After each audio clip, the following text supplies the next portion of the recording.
பதான் துறைமுகம் அமைவதை எதிர்த்து மீனவர்கள் சென்னை துறைமுகத்தை முற்றுகையிட்டுள்ளதால் வெளிநாட்டிலிருந்து வந்துள்ள க்ரூட் ஆயில் கப்பலும் உள்ளே வர முடியவில்லை. இதனால் பெட்ரோல், டீசல், சமையல் கேஸ் தட்டுப்பாடு மேலும் அதிகரிக்கும் அபாயம் ஏற்பட்டுள்ளது. சார், அந்த அமெரிக்கன் ஷிப் என்ன பண்றது? இங்க முடியாது ஐயா. தூத்துக்குடியில கொண்டு போய் இறக்க சார். போறதுக்கு 2 days ஆயிடும் sir. No, you have only 5 hours left. Inform your government. God damn it. Delhi special team ஏதாவது அப்டேட் பண்ணாங்களா? ஆயில் மினிஸ்ட்ரி நமக்கு சொன்ன தகவல் படி நம்ம கிட்ட இருக்கிற க்ரூட் ஆயில் ஸ்டாக்கை வச்சு இன்னும் 3 நாளைக்கு தான் நாம் சமாளிக்க முடியும். இந்த 3 நாளைக்குள்ள திருடு போன அந்த 2 கோடி லிட்டர் க்ரூட் ஆயிலை கண்டுபிடிக்கும். அந்த க்ரூட் ஆயில இருந்து பெட்ரோல், டீசல், கெரசின், கேஸ்னு பிரிக்கணும். இது நடக்கல, தென்னிந்தியாவை ஸ்தம்பிச்சிடும். தமிழகம் மற்றும் தென்னிந்தியா முழுவதுமே பெட்ரோல் மற்றும் டீசல் விநியோகம் செய்வதில் கடும் தட்டுப்பாடு நிலவி வருகிறது. பெட்ரோல், டீசல் தட்டுப்பாடினால் ஏற்பட்ட நெருக்கடியை சமாளிக்க தவணை முறையில் கொடுத்துட்டு இருக்காங்க.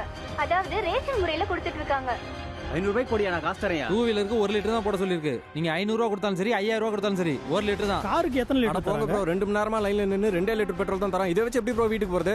இந்த தட்டுப்பாடு சென்னையில மட்டும் இல்ல, தமிழ்நாடு முழுக்க இதேதான் நிலைமை. மக்கள் நடந்து போவாங்க, ஏதாவது ஒரு விதத்துல மேனேஜ் பண்ணுவாங்க. இந்த ஆம்புலன்ஸ் நின்ட்டா, ஆஸ்பத்திரி நடக்கலனா, how do we save lives? Orange பால் 2 பச்சை 100 ரூபாய், ஆரஞ்சு 150. ஆனா அதிக விலை கொடுத்தா இவ்வளவு விலை சொல்றீங்க? மீன்களின் ஏற்றுமதி இறக்குமதி பாதிப்படைந்துள்ளது. மேலும் அனைத்து பொருட்களின் விலைவாசியும் கடுமையாக உயர்ந்துள்ளது. மக்கள் பொருட்களை வாங்க கடைகளில் குவிந்து வருவதால் கூட்டத்தை கட்டுப்படுத்த முடியாமல் மக்கள் நீண்ட வரிசையில காத்துட்டு இருக்க வேண்டியிருக்கு. காவல்துறையை வச்சுதான் மளிகை பொருள் கூட விற்க முடியும். வாங்குறதுக்கு எவ்வளவு நேரம் நிக்கிறது?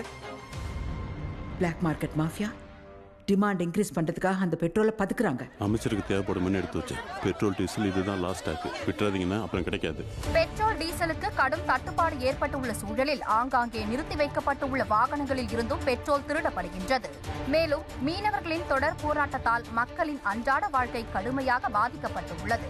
இது தொடர்பாக மக்கள் கூறிய கருத்துக்களை தற்பொழுது பார்க்கலாம். என் பொண்ணு ஹாஸ்பிட்டல் அட்மிட் பண்ணிருக்கேன். 2 மணி நேரமா பிரெட்டுக்கும் பாலுக்கும் அலைகிறேன். எங்கேயுமே கிடைக்கல. ஸ்கூலுக்கு லேட் ஆகுதுன்னா பஸ் எடுக்க மாட்டாங்க.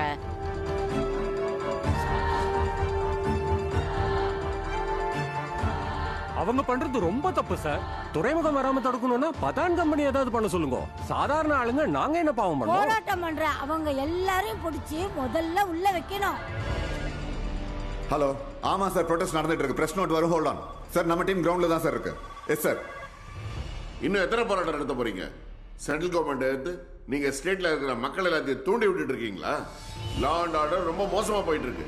ஆட்சியை கண்டினியூ பண்ணணும்னா உங்க சிஎம் கிட்ட சொல்லி போராட்டம் பண்றவங்க மேல ஸ்ட்ரிக்ட் ஆக்ஷன் எடுக்க சொல்லுங்க.